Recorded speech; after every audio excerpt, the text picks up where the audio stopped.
Good morning, Heart and Soul. And a special good morning to those of you who I'm going to call our viewing participants, because given that our sanctuary is largely closed, other than those who are in service, I am very, very grateful for you tuning in. I want to remind you that I am on an adventure in faith. And this is our first Sunday in Black History Month, and I, I want to share with you how our adventure in faith looks or can show up in our lives. And it's that when I realized that we were still to be in a virtual, largely and completely virtual service for all practical purposes, I knew last year this time that we could not do our usual Black History slideshow. You know, if you're a new viewing participant, you may be thinking, y'all do Black History all the time. I don't even know what you're talking about, Reverend Andrea. But if have been around for a while, you know we go all in. We blow that thing out, just like we take those 28 days and just make them into a month and a half worth of, and it means a lot to us. I can feel the ancestors rejoicing in the way that we honor Dr. Woodson's Declaration of Black History.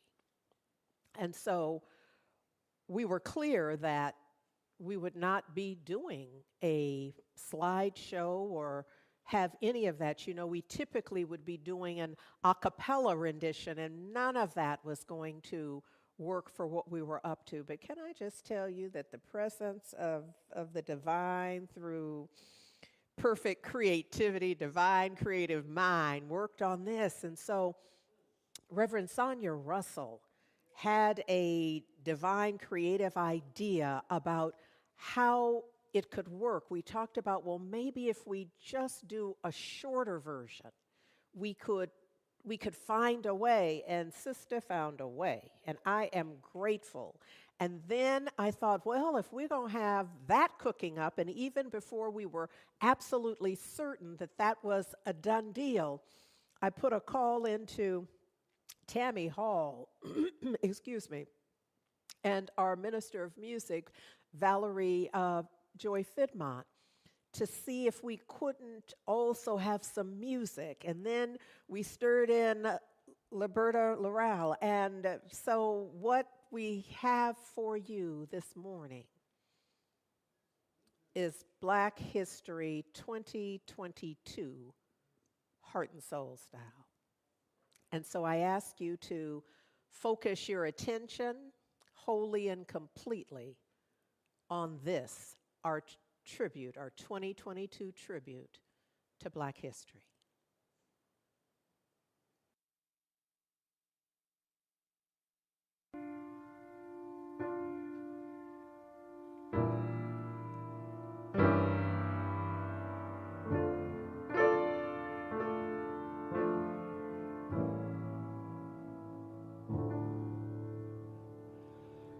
Wade in the water,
soul looks back and wonders. My soul looks back and wonders. My soul looks back and wonders how I got over.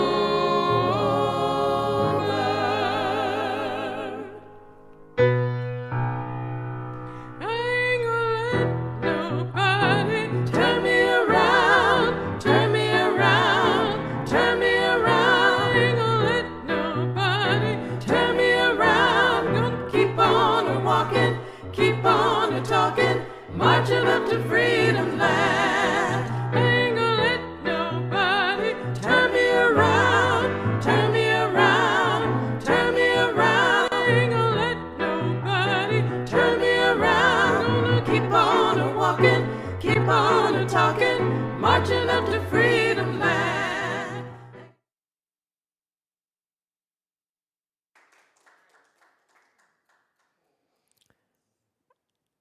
There's a part of me that just wants to stand here and bask in that. Just so very, very grateful to Reverend Sonia for putting the slide presentation, the video together, and to Tammy Hall and Valerie Joy Fidmont and Roberta Laurel for making it sing. Oh, there's that moment where I think it goes to Ain't Gonna Let Nobody Turn Me Around, where Maya Angelou is. It's almost, I picture her almost singing those words.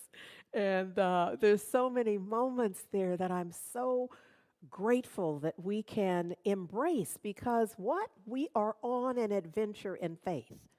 And historically, my ancestors, our ancestors, in this determination, their willingness, their commitment, their absolute determination and perseverance to move forward together. They needed a soundtrack. They needed something to lift their spirit, because on the earliest adventure, on the earliest iteration of this adventure in faith, it was hard. It was hard, it was bloody, it was cruel. It had a lot of elements that just the soothing words that are inspiring. There's power in words, y'all. And some folks just had to sing it to themselves. Ain't gonna let nobody turn me around. It wasn't a song that they were singing out loud in front of nobody's face, necessarily. But it was in their spirit. This notion of wading in the water, from the Hebrew children to the folks that Mother Harriet was telling to get in the water so the dogs can't follow the scent. It was about wading in the water.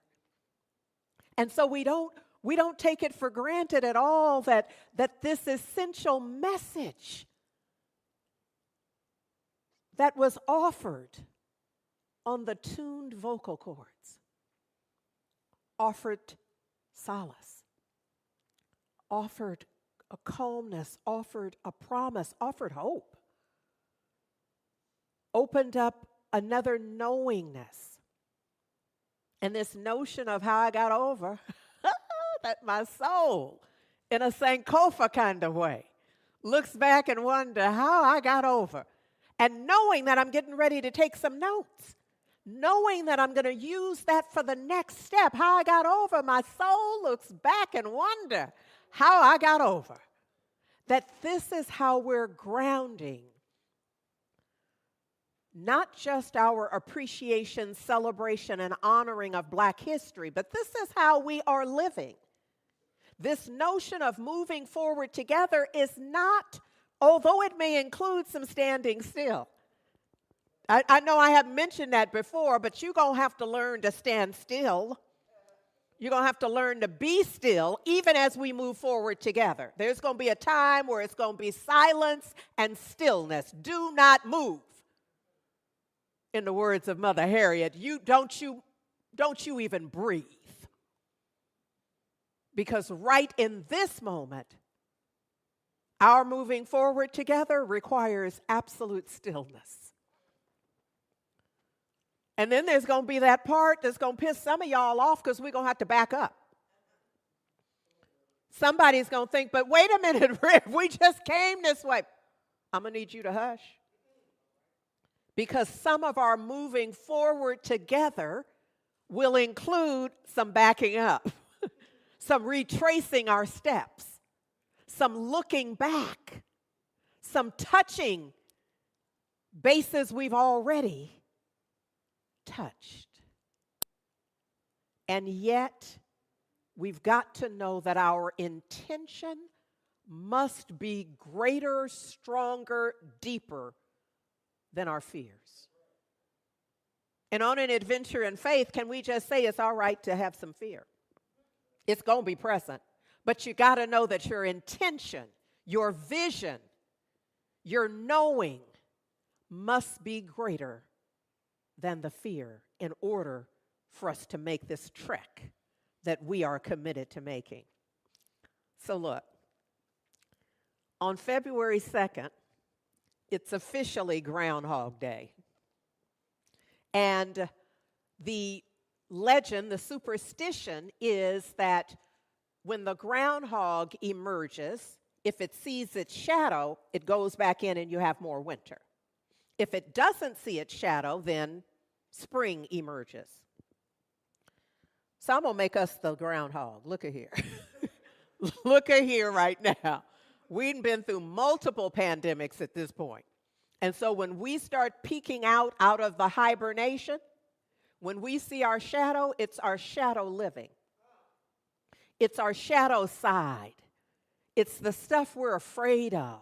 It's that aspect of us that we don't want to see. We don't want nobody else to see it either. So we're largely, I remember my youngest nephew was just a little fella. And my dearest girlfriend was visiting, and when she came into the living room, she was like, "What are you watching?" Well, he was watching something on television that he didn't have permission to watch. So his idea was he would just try to block her from seeing it. That was going to be, in his little young mind, the idea was like, nothing. I'm not watching nothing. and it reminded me of, in this moment, of how we think we can prevent our shadow from being seen by us and others. We got work to do, y'all. This isn't about, it's the groundhog in us that wants to delay the inevitable. There's this huge opportunity for us to work in and with our subconscious mind, to uncover, reveal to ourselves, to make friends with those aspects of ourselves that we tend to repress and hide from ourselves. Come on, groundhog, let it out. Be seen, because what we're ushering in is the newness, the spring, that time in which we can blossom, that time in which we can come into, dare I say, fruition. Now, what I know is that what we're hiding could be the effects of the residual effect, if you will, from trauma or parts of our personality that we subconsciously or sometimes even consciously consider undesirable. It's the shadow self traits that we can use, though, to further our evolution and our personal development. I hope that makes sense. Because it's an opportunity for us to look more righteously, more clearly, more honestly at the truth of our being in this moment. What is true for me? And in truth, I just want to remind you yet again that this is not a mountaintop teaching. This is not where you catch me meditating at the top and with the little halo light around me. This ain't that. This is me in the valley working it out. The reason I know this is because I've been there. And sometimes when I come to you, I have just emerged out of that on the walk to the pulpit. or during the talk. I do my best to not be the unhealed speaker. So largely when I speak of it, I do my best to be on the other side, or at least in the emergence of a greater awareness. See, this idea of Sankofa, and we often use the bird with the egg in its mouth looking back, and that looking back is my soul looks back and wonder how I got over, because I'm not there any longer. You see what I'm saying? And the egg in the mouth is the newness. It's what the groundhog in us is looking for. The opportunity to come alive, to emerge into the fullness of life. That's what that egg represents. It reminds us that we must continue to move forward, even as we remember the past. And I'm not standing here pretending that remembering, recalling, honoring the past is easy. For some gonna have to fall out in fetal position, and we just gonna have to support them. That's what the power in community. We can stand around them while they're in fetal position. And then at that point, when the groundhog in them peeks out to see whether it's safe to emerge, we can be a part of the welcoming them into the spring of their being. And as we remember to bless our past, we simultaneously plant a seed for future generations. It's our responsibility. It's ours to do. We're not just living this for the now. Some of y'all need to listen to your elders. I'm just saying. I know everybody didn't teach that. There are those from my generation that you couldn't live. You never would have lived to be this age if you weren't respecting elders. You just never you would not have been able to draw enough breath in order to get to this point. But I know everybody isn't still teaching that. The value in it is that they've already been in that valley that you're determined to get into, without knowing that what your determination is really your own demise. Look, when Mother Harriet Tubman was doing her amazing work as a Underground Railroad conductor, the folks who couldn't listen and wouldn't listen couldn't be a part of that track. Could only be with folks who could hear the voice and respond affirmatively. Other than that, you couldn't go. It's going to be a mess. You're not going to make it back. You're not going to make it to the destination, because that was part of this idea of truly, this is taking moving forward together to a whole nother level. But it required that level of commitment and engagement. Over the course of the decade that has been recorded, where she was operating as Moses, taking the children out of Egypt, one of the many challenges she faced was, as a conductor, you were responsible for keeping those who had been enslaved safe and keeping them fed. There are the stories told by, in the slave narratives, by those folks who went solo, how confusing it got at times, how desperate it got. They didn't have an awareness of food and what was poisonous and what wasn't, and so they were limiting themselves in ways. And it's a difficult, challenging, horrid trek. But it was made by folks who decided that would be better. They'd rather do that than stay enslaved. So in her role, she was responsible for them, making sure that on that arduous journey that they were both safe and fed. And often, as I said earlier, going through the swamps while they were being chased by teams of armed men and dogs searching for them, they would wade into the water. Now, as I was reading some of this and doing my preparation, I remembered seeing in movies, obviously, or depictions where someone holding a weapon, a gun, would have to hold that up. And it occurred to me, I often wonder, how do people learn certain things? What are the lessons? What's the Sankofa moment? What's the lesson that, how does one know that that weapon can't get wet? I mean, how many have to get wet before you realize, oh, that's what the problem is? It cannot get wet at all. What is it that, as the conductor, what all do you have to know? Who do you have to be? How do you have to be in order for folks to listen? She would use an herb as a sedative to put on the bread and feed the baby so that they would be asleep. And I wouldn't doubt it that it was given to some other folks in limited ways. You know how we are. Come on now. You know how we are. When you take us on the trek, sometimes you're going to have to use some tricks because we're not just going to be who we're supposed to be. Here's the thing. Mother Harriet clearly never lost sight of her goal.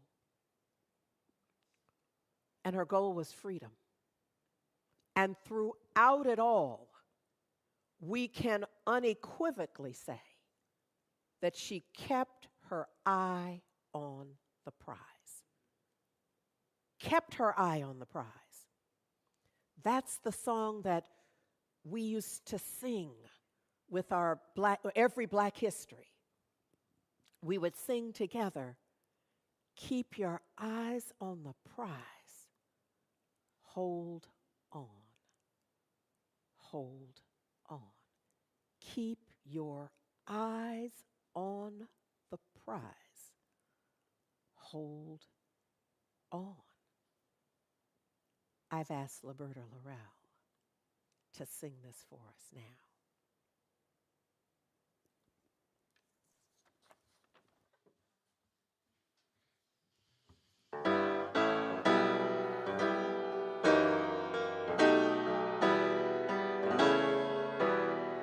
Paul and Silas landed in jail.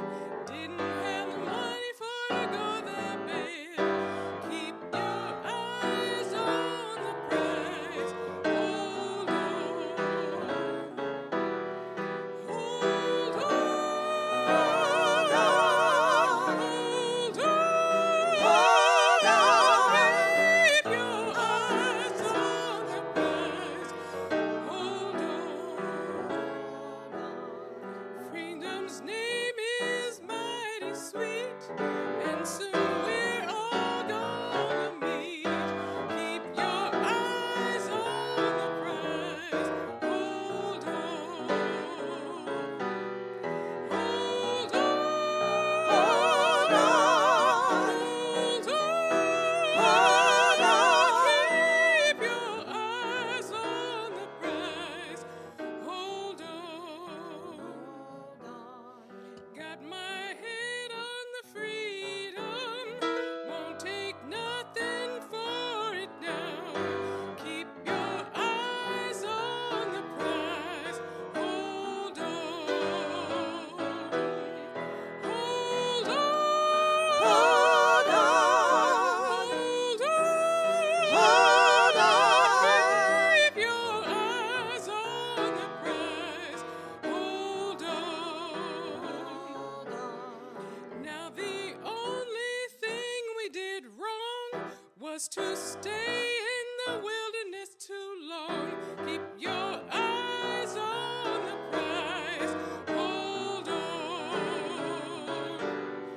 Now the only thing we did right was the day we started to fight. Keep your eyes on the prize. Hold on. Hold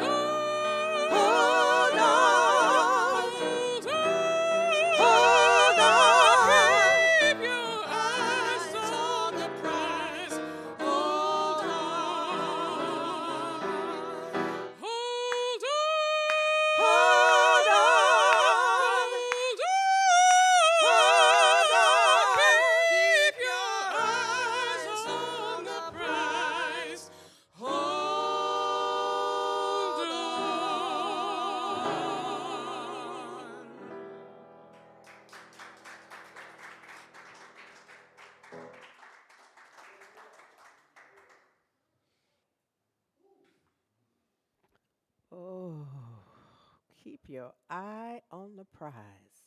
Hold on. That's for us. That, with our eye on, let me just say thank you. Thank you, Liberta Laurel. Thank you, Valerie Joy Fidmont, and a special thank you for Tammy Hall. Just thank you. My heart is full to overflowing in gratitude and thanksgiving for the energetic presence. See, there's something about those songs that are not just the words, it's not the melody, it's the energetic presence of the ancestors, of the work that these songs were put to, the work that they did. It's the pattern in the fabric that has already been set. We are, in a sense, riding a divine wave around it. It's, wow, in this notion of keeping my eye. Can I just personally, join me if it works for you, but for me to commit to, for me to absolutely determine and commit and stick to keeping my eye on the prize. It means I'm going to have to take it off of some other stuff. It means that I will be required by my own decision, by my own inner guidance, to keep thine eye single, to make certain that I am focused on that matters most. So look, there's this idea that Ernest Holmes has shared, that Mary Baker Eddy has shared, that Emerson has shared, that Ernest Holmes says this way. He says, nothing but, and look, I am wanting, with this intention of keeping my eye on the prize, with that intention, from that posture, if you will, here's how I am bringing, I'm going to stir a little Ernest Holmes into this, all right? I know it doesn't quite fit with the theme and so forth, but I'm just going to stir him in because it's truth teaching. And I'm always going to make a little room for some truth teaching. Does that make sense? Okay. So Ernest Holmes says, nothing but the true answer can present itself to me. You see, when I'm in that stance, when I have my eye on the prize, and that means I have eliminated all the other distractions. They're there, but I'm not focused on them. So in that stance, nothing but the true answer can present itself to me. I stand guard at the door of my conscious mind, and nothing but that which I desire can enter. Why? Because I have my eye on the prize. I know from that posture, from that awareness, because I have my eye on the prize, everything that comes to me comes in the context. My understanding is clear about the connection because nothing else is getting through. Remember, I got my eye on the prize. So I know the solution to my problem is known in infinite mind. I know that for sure. And that the divine intelligence within me directs and guides me. Why? Because I got my eye on the prize. There's that part in the song that says, I got my hand on the freedom plow. Wouldn't take nothing for my journey now. That's the part that always, there's a part of me that almost wants to jump out of my skin because this idea of me having, well, first we got to get ready for the idea of my hand on being on any kind of plow. So now once we don't take a moment to get over that shock. But once we get past that, when we think that I have my hands on the freedom plow, Lord have mercy. Because what am I going to do with the plow but cut my way through, but make a way for whatever needs to come up, which is freedom, which is the divine liberation. So I got my hand, what? I'm not working my way to get there. I got my hand on the freedom plow. Come on, Langston Hughes. Keep your eye on, see, I'm already there. It's so easy to get distracted. Do it all the time. Got your hand on the freedom plow and decide, well, I should just go over here and get a little something else. Or decide I'm looking for, I can't take freedom till I get so-and-so. Where's Tammy? We waiting for Tammy to get here. We waiting for Valda to get here. Got your hand on the freedom plow. Wouldn't take nothing for my journey now. But why? Because I'm focused. I'm attentive to what matters. The rest of it don't matter. We're focused on freedom. All the other things no longer matter. So look, in order to do this, if we're moving forward from fear to faith, and we are, what must you release? I'm talking to you, everybody now. What must you release? Take a moment. Got your hand on the freedom plow. What must you release? Not just the word. Don't just say doubt. Doubt about what? Distrust? Not the general category. Distrust around what? Worry? Not trying to hear the word worry. Worry about what? What you worried about? That you know is in the way. Fear? Okay, general category, not interested. What specifically is the fear? What is it that is between you? I'm working mine out. This morning ain't going to be about mine. It's yours. Bring it in. If you want to, you can put it in the chat. If not, you can write it in your journal right away. Don't mess around and forget. This might be one of those talks that you want to go back and see and hear again, to take in, journal in hand. Not to hear my voice, but to hear yours. To hear your voice, your thinking, what comes up for you in this. Look, this notion of wading in the water and all that includes.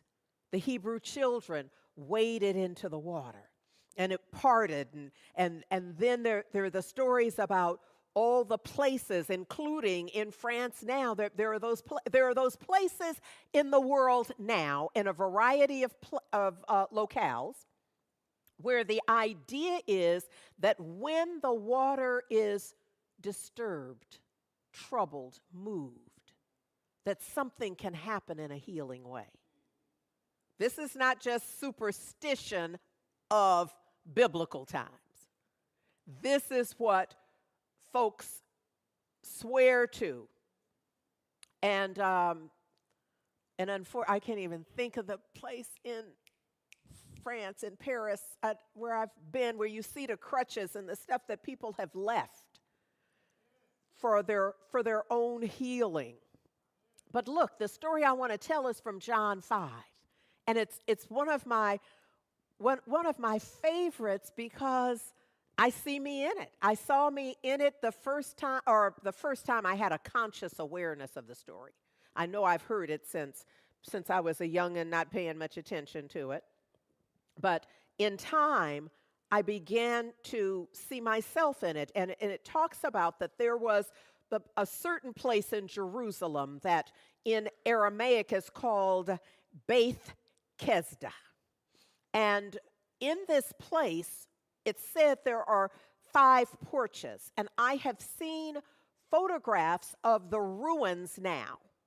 And then also architectural drawings of how it must have looked where they back it up, I guess, forensically to give us a sense of if this is what's left, then these are the missing parts and this is how it looked. But regardless of those details, here's what happened. This was a place where the ill and infirm would come, Because, again, when the water is moved, they believed that an angel was moving the waters. And when that happened, and there was no advance, wasn't going to be on the news in a Gil Scott-Heron kind of way, wasn't going to be televised. So people would not be able to get the television awareness and then run out and hop in the water. You needed to be there. And so there were those folks who were there and had been there for as long as they had been there to get an opportunity. And my sense is the way it's written that this troubling of the waters, this disturbance in the water, this angel moving the water didn't last for very long. So it wasn't a week-long process. It was a momentary process, and you had, I'm just hearing the metaphor in this. You're going to have to be ready and to get in it because it's not waiting for you. So look, so that's how the thing happened. But here's the point here. It happened that there was, and Scripture says, a certain man. And anytime it gives you a certain anything, certain man, certain whatever, certain, it means there's some specific criteria.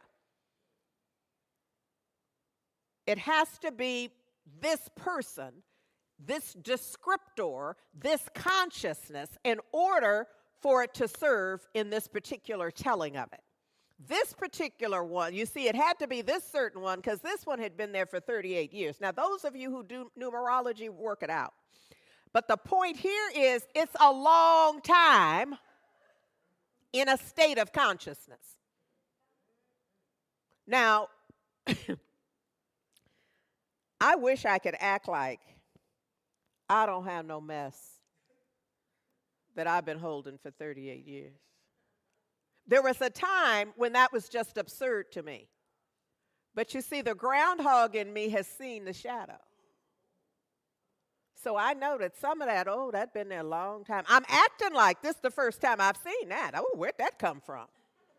Why would I? But the groundhog in me is like, that's that same. You been that girl.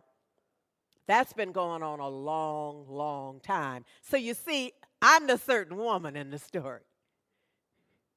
See, the certain man has to be, the certain person in this story has to be the one that's hanging on to some mess.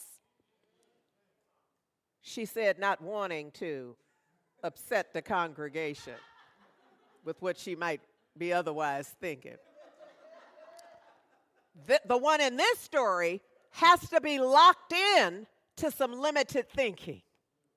The one in this story has to be crippled by the way they are being, thinking, believing. You see, this certain one has to be so dug in. Y'all understand dug in? All right, everybody doesn't. You may have to help each other out at home. Dug in, attached to, believing they right. Gotta be this way because it ain't gonna be no other way. This is how it is. Just the way it is. Got the diagnosis, that's what it is. Riding the wave of whatever he, she, they said about that. And not open to much help. Certainly, come on, the certain man, like the certain women, also not going to ask for help. That's part of the 38-year disease. Not going to get help. Won't help. Not going to ask for help. Why? Because I'm me. I'm the certain one that don't ask for help. You're excused if this don't have nothing to do with you. But look, the master teacher comes along and he sees that certain one. And can you imagine that the energy around that certain one is huge? It's a pigpen moment. Because it's all that energy of ain't going to ask for help, ain't going to do nothing different. Just go lie here in victim shape and be right about it. And the way we know that this is how it unfolds is that when the master teacher sees that certain one and says, "Wilt thou be made whole?" That certain one does not respond, "Yes, sir, please." Please. Instead, because, see, this is how I peeped it. The need to be right. Got a story to tell how I got here. You see, it's not that simple. Master teacher, it ain't that simple. I hear you with that, but I'm not that one. You see, my story is the real story. Been here a long time. People haven't been helping me. It's a hard life over here at the pool. It's a hard life. You don't understand how it's been. Look at here. Here's what goes on. When the water moves and won't nobody help me, I can't get in, and that just happens year after year after year. There's an axiom about that, isn't there? Keep doing the same thing in the same way, expecting different results. But we always act like that's somebody else. I mean, whenever we say that, we got somebody in mind that isn't in the mirror. When instead, in our Sankofa, in our honoring of the value of a Sankofa moment, we call forth the groundhogness in us. Yeah, I got more metaphors. I'm getting ready to mix them. We begin to see the pattern in our lives. We begin to see our stuff. We don't want to see it, but I'm here today to say we got to see it. We must be willing to look for ourselves and for the next generation. You know, there's some folks counting on us who pretty much think we're crazy. And I didn't always understand that. That just looked like disrespect to me. But as I look at the shadow of us boomers, I have a little more appreciation for how we can look a little crazy. We're not, but I can see how to the uninitiated we could kind of look like we might be. I'm just saying. So look, the master teacher, Yeshua, asked the man, "Wilt thou be made whole?" Are you willing to be cured? And then there's the story, and I picture inappropriately the master teacher just cutting him off. Now, there is no evidence anywhere that the master teacher just did this here. But in my mind, the way I tell me the story, I see the hand. Be like, okay, look. Just get yourself up. Just get up now. And I get it with a certain energetic. Y'all don't really understand because y'all used to a meek bow, Jesus. I'm talking about Yeshua, though. See, maybe that's the difference. I don't know. But the one I picture be like, look, and almost under his breath, "Don't try me. Get up now. Get your stuff and get up now." And with a lot of love, just so you know. And we know it was with a lot of love. Why? Because immediately the man was healed. I'm talking about a certain man that is a certain woman, that is a certain person, that is a certain human, that is all of us. All of us who are stuck in our stuff. And when invited out of our stuff, we got a story. Well, you see what happened was. Oh, no, I beg your pardon. Well, you see what had happened was. when all that's required in truth is that we rise up. But look here. It begs the question, so how we going to rise? How you going to rise up? Not which leg do you move first, but how you going to rise up? What's the rising in you? You know, this idea of the old folks sang the song of in the morning when I rise. It wasn't at the dawn. That's not the morning. It's the morning of your soul. It's the coming alive. It's the morning of your consciousness. It's the awakening of your awareness. That's the morning. It's not nothing to do with the sun. Other than it in you coming into full awareness. Is this making sense, y'all? I know you don't think I can hear you, but I feel y'all. So look, how you going to rise? Are you going to rise empowered? Make up your mind before you start getting up. Are you going to rise empowered? Are you going to rise forgiving? Are you going to rise loving and loved? Or are you going to rise wishing that you were loved? Hoping somebody's going to love. Do you see the difference? Are you going to rise in the morning? Not a time of day, but as you come into awareness, certain person, how you going to rise? Rise into your groundhog spring, the time in which you blossom. Because what is spring but the time of blossoming? Are you rising into your blossoming? How you going to rise? Come on, Liberta. I'm going to ask you to just bring it to them. To bring it to them, because people right now, I'm saying, how you going to rise? That's all I have.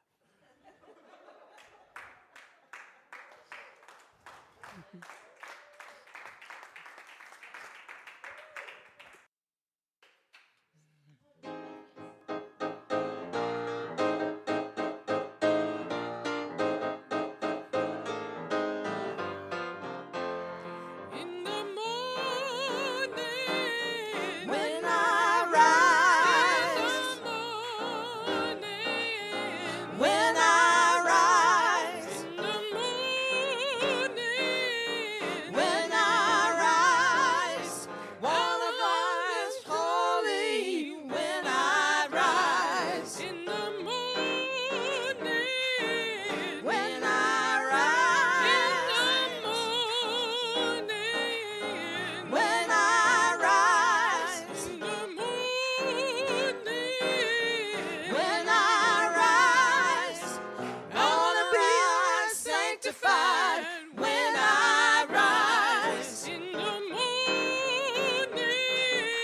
when I rise, when I rise, in the morning, when I rise, gonna rise ready. When I rise, one of these mornings won't be long. You look for me, and I'll be gone, going up to heaven, gonna scream and shout. Nobody there is gonna turn me out. In the morning, when I rise, when I rise, in the morning, when I rise, gonna be ready, wanna be sanctified, I wanna be holy. When I rise, in the morning, when I rise, in the morning, when I rise, in the morning. What I'm going to ask is that you just calmly seek consciously and intentionally and embrace that inner place of repose. Because it's in this awareness where the quiet contemplation of spirit and spiritual reality can take place. And I ask that you just allow my voice to speak our shared words, and just be open and accepting. It is in this state of repose that I am open, that I recognize that nothing exists but divine source. Just breathe that in. That there is one life, one absolute, whole, perfect, and complete life, one divine creative mind. And I know that I am living the life of the design. Lord have mercy. I am living the life of the divine, and it is living me. I am breathing the breath of the divine source. And divine source is breathing me. I am in divine mind. Divine mind is the I am that I know as me. I am one with divine creative mind. It seeks in me its full expression. My mind is clear this day. My heart is open and rest in the peace of this confidence. I am remembering even right now, thou wilt keep them in perfect peace, whose mind is stayed on thee. My eye is on the prize. My mind is stayed on the divine source. I am filled with creative ideas and strategies. I'd have to be. I am one with the divine wisdom that produces them. I am guided by spirit to act wisely and truly. I walk only in the path of love, peace, and power. I accept new powers and increased capacity. I am renewed in body and mind. I am filled with joy and anticipation. I am conscious of the presence of divine wisdom and truth, and I more fully sense and accept that I am whole, that I am perfect, that I am complete. The sense of strain and stress is relieved. The weight has rolled away. The pain is gone. I sense the change in me. Trust replaces fear. Love fills the sense of loss. And joy now replaces sorrow. I have a clearer sense and full acceptance of divine source within me, not up there or over there or out there, within me. I know for sure the divine kingdom, perfect source, is within. I breathe new life. I live in love. I no longer bow to fear, pain, or suffering. I honor truth. My heart is healed. My mind is changed with my heart. Love is showing me the way to truth, and truth is doing its healing. This word that I speak for me, I simply speak as truth. As truth that can, wilt thou be made whole.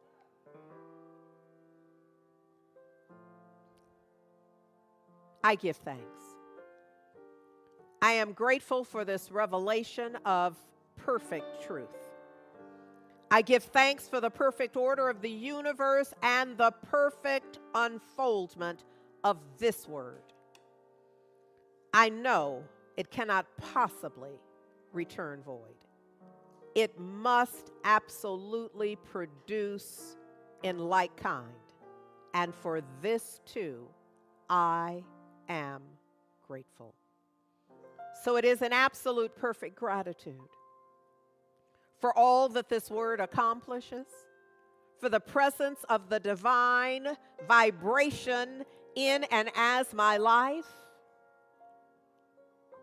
for this awareness and so much more. In gratitude, I release this word into the perfect activity of law, which I recognize as love. It's the love of divine source that covers and permeates absolutely everything, transmuting, transforming. And so I trust this word in perfect law. I know that it's done. I know that this is done. This is done, wholly done, sealed. Oh, what signed, sealed, and delivered. I know that it's done, so I let it be. And I seal it for all eternity by simply saying, Ashe, Amen, and so it is. Love matters.